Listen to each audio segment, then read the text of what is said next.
Hello, listeners. This is Kat, and welcome back to Put Your Hands Up Podfic.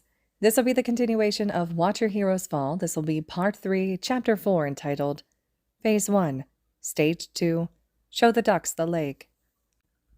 Currently, Hitoshi has many questions, but at the forefront of the pack, mostly for being a wonderful place to start in this mess, is how the ever-loving fuck did Midoriya Izuku find this bar. Because at the moment, Hitoshi, Momo, and Shoto are all wearing dark hoodies and jeans, the most inconspicuous clothes they could find, and standing behind Izuku, who has led them through a confusing map of streets that has finally stopped at the door to a bar. They all know who is behind the door to the bar. Izuku told them that, along with the outline of the plan, before they left campus. "You don't have to come with me," Izuku had told them. "But don't tell anyone what I told you at lunch, all right? Please?" Izuku is self-aware enough to know that this is a huge ask. It's dangerous, terrifying, and Hitoshi would call it stupid if Izuku wasn't so assured of his plan. They're just going to have a face-to-face chat with the League of Villains, as if that's a normal way to approach this. Hitoshi hadn't even been there for any of the Hero Course encounters with them, but his stomach is still in knots. He can't even imagine how Momo and Shoto feel about this, and they're not giving him any clues either. Everyone's got their war face on right now. They had all agreed to come without hesitation. Hitoshi may not understand the whole plan, but he gets the gist, and that shit lit a fire under his ass. Besides, even if he hadn't agreed with Izuku's goal, he still would have come, and he's sure that Momo and Shoto agree. They're all Izuku's friends. It's one thing to disagree with your friend. It's another to let them walk into the bar of operations for the League of Villains with the intent to perform a semi-hostile takeover by himself. Hitoshi, Momo, and Shoto had all ignored Izuku's insistence that they didn't need to come, but they did need to. For their own peace of mind, at least. Now here they are, at the base of operations for the League of Villains, and Hitoshi has a lot of questions, but now's not the time to ask them. Now is the time to support whatever batshit crazy gene has infected Izuku, because he's got a fucking point. And they're about to shove it in the crusty-ass face of a man who's tried to kill them 3 times. Of all the ways to introduce himself, Izuku knocks. Just fucking bangs on the door. The door to the home of the group of people known exclusively for attempting to kill children and heroes, and Izuku belongs in both categories. And Izuku decides that a safe bet for gaining access to their secret base hidden in the decrepit bar in the ghetto is to knock. Sure, the majority of their fighting force was kidnapped at the USJ, and All for One was arrested after that fight with All Might. But Shigaraki Tomura can fucking disintegrate people, and Izuku is out here just knocking. Hitoshi's pool of questions grows. "Is that wise?" Momo whispers, miming Izuku's knock when he doesn't seem to know what she's talking about. Hitoshi throws his hands out to gesture to Momo because she's got a point. Why would Izuku knock? He shrugs. "It just seemed polite," he answers, half apologetically. "If we're going to work with them, we may as well start by being polite." This answers very little about how safe Izuku presumes the knocking to be. Hitoshi wants to scream a little bit. Shoto voices Hitoshi's concern. "I'm not sure how well polite matches up with your plans for introducing ourselves." He sounds mostly unbothered by this absolute insanity of Izuku's plan. Absolute faith is clear in the relaxed slope of Shoto's shoulders. Hitoshi would like to smoke a pipe of whatever these boyfriends are on. Apparently it's very confidence-inspiring. Izuku waves Shoto's comment off. "That's just a defense measure," he argues, as if he hadn't taken pains to explain every step of the battle plan, down to combat style favored by each member of the League before they came here. Because there's no way they'll just... "Oh, good evening." Izuku stops himself as the door opens, to a vaguely familiar person. "Kurogiri, right? Can we come in?" It should be mentioned that Kurogiri does not have a face. Not like a really human-looking face, anyway. It's mostly just black smoke with glowing yellow eyes, but no real facial structure or muscles.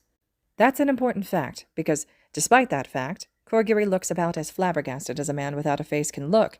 Hitoshi wonders if the League gets a lot of visitors to their bar. They must, or they would have never opened the door to someone knocking. "Can we?" Izuku repeats. "Come in, that is. We just want to talk." Kurogiri doesn't even get a sentence out. He looks, as far as Hitoshi can tell, between the whole not actually having a face thing, like he might say yes, but he doesn't get to invite them in civilly because, despite it being something like 10 p.m., most of the League, or most of the 7 members that have survived thus far without capture, are still awake. Hitoshi starts to make a joke about how villains really are night owls, but he stops before it's left his mouth. Gotta keep his war face and all that. Anyway, Kurogiri does not get to invite Izuku and pals inside, because Dabi is right behind, wearing a ratty old robe and some too short pajama pants, sipping a mug of something steaming.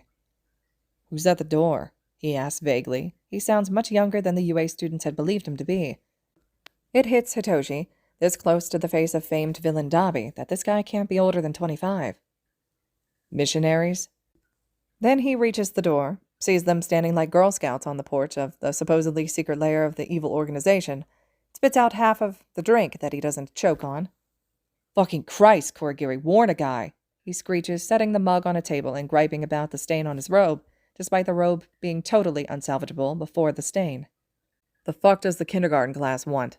Dabi tries to put on a war face too, but it doesn't really work when they've already seen him just about as docile as a man can be less than 15 seconds ago. Hitoshi almost smirks, but he thinks that might piss Dabi off, and the last thing he wants to do is piss anyone here off. Hitoshi thinks it's entirely fucking insane that neither of these men have tried to kill him, Izuku, Momo, or Shoto yet. So far, they've gotten some pretty generally normal reactions to having a squad of 4 teenagers show up unannounced on your doorstep at 10 p.m. on a Wednesday. "Kindergarten?" a high-pitched voice echoes from the further recesses of the bar. "It's not Izuku, is it? Is it?" And then they have Himiko Toga launching herself out the door, knife drawn, ready to stab Izuku. There we go. Normal villain reactions. "Himiko?" Hitoshi calls out in a panic, doing his best imitation of Izuku's voice while Izuku dodges. "Yes?" Her reply is immediate, and so are Hitoshi's instructions. "Go back into the bar and sit down." She does so, knife lowered, cool as a cucumber.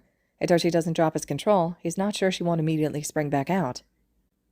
"I'm gonna let that slide, 'cause she had a knife."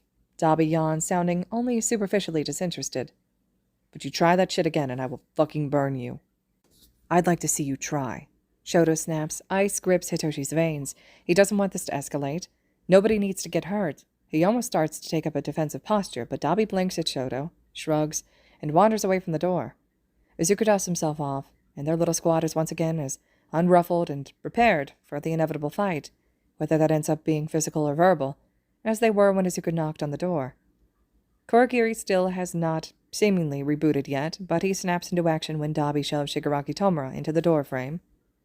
Shigaraki does not try to kill them on sight, which is a relief, but he does seem ready to throw down. As he should, Hitoshi thinks. Everyone else here has taken their arrival with much too blasé a reaction. Shigaraki is also in pajamas, and he isn't wearing all of his hands like he does on TV. Like Dabi, he looks too young to be a villain. He looks at Kurogiri for answers. Kurogiri doesn't take his eyes off Izuku while he answers. "They seem to want a peaceful meeting, Tomura."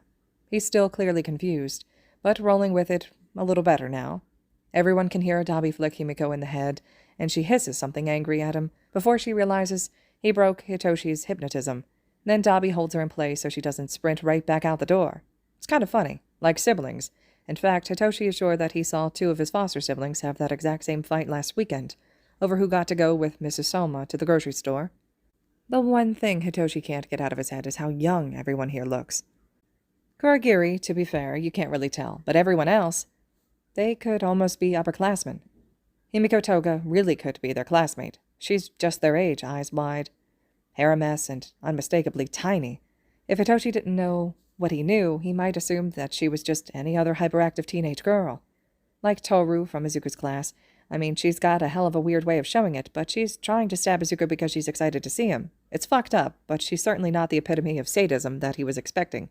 She's weird, and she's dangerous, but she's also like 15. Dabi's maybe 6 years older than them, barely an adult. He looks like any other tired big brother, and currently, effectively, that's what he is. He's holding Toga by the back of her collar, and she's complaining about him stretching it out. And he's telling her not to act like a freak, and she's calling him a freak and sticking her tongue out at him. They're like normal kids. It's fucking bizarre. They've tried to kill Hitoshi's friends more than once, but here they are acting like normal kids. And Dabi's scars, well, if Hitoshi weren't so concerned with trying to find the differences between his friends and these ex-enemies, he might notice how similar those scars look to Shoto's. Still, they make his stomach clench. And Shigaraki Tomura doesn't even look as old as Dabi. How could he be running this shit if he's literally barely of age? He's not as big as Hitoshi expected a criminal mastermind to be. He's got some kind of skin condition, and it looks fucking painful. Without the hands covering him or the fear mystifying him, it's just his crusty face and his ratty hair. He looks tired, too. Not like 45-year-old mob boss tired. More like college kid who stayed up too late playing video games tired. He frowns at them, genuinely pouting like a child, and Hitoshi has to wonder how this group of villains are the dangerous ones, the survivors of all the police raids and pro-hero raids and mass arrests. Why are these veritable children, the ones that the whole world is scared of? It doesn't make sense to him. And not one of them, other than Himiko, who is now pouting in the bar under Dabi's watchful eye, has tried to kill them yet. They've been standing on this doorstep for a good 3 minutes now.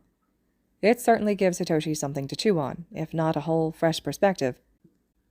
When he glances at Shoto and Momo, their eyes are painted with the same confusion, the same fresh perspective sprouting in places they can't let show yet. They're all trying to hold on to their war faces, hero students and villains alike. Izuku's does not waver. He doesn't waver at all. He smiles, a happy smile, a normal smile, and says, "Nice to meet you, officially.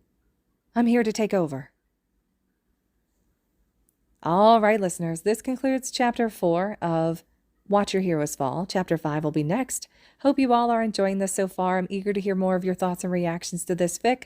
And as always, thank you so much for listening.